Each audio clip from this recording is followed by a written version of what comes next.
अगर आप चाहते हैं निषाद फिल्म के ऑडियो वीडियो सबसे पहले आप तक पहुंचे, तो इस चैनल को सब्सक्राइब करें और साथ ही बेल आइकन को दबाना ना भूलें।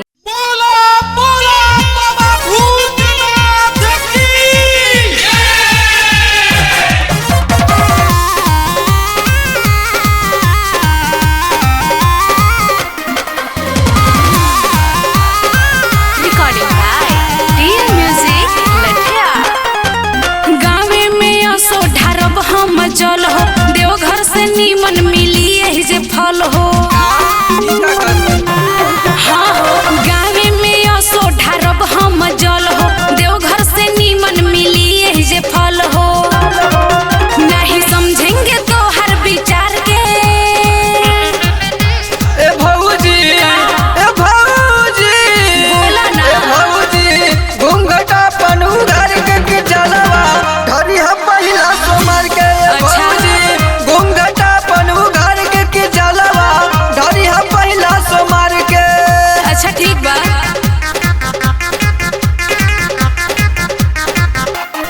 म्यूजिक बाय प्रद्युमन तहलका।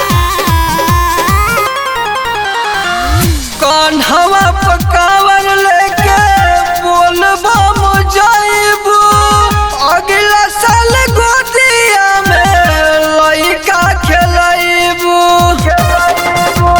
बाबा भोलेनाथ बुझिए हमारो लाचारी बढ़ल बा कोरोना देवरू देख केतना भारी।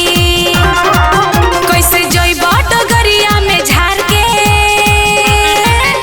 ए भौजी बोला ना। ए भौजी का हो? ए भौजी घूंघटा पनु घर के जलवा घरिया पहिला सोमर के। ओके। भौजी घूंघटा पनु घर के जलवा घरिया पहिला सोमर के। अरे ठीक बा हो।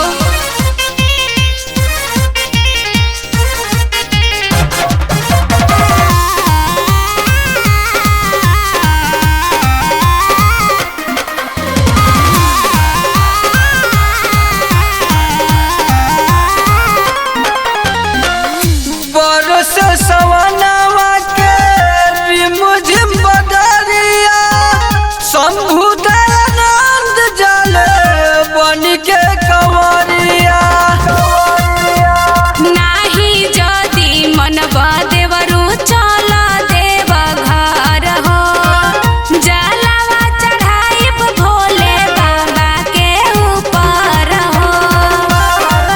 आई बबुओ के भाड़ा उतार के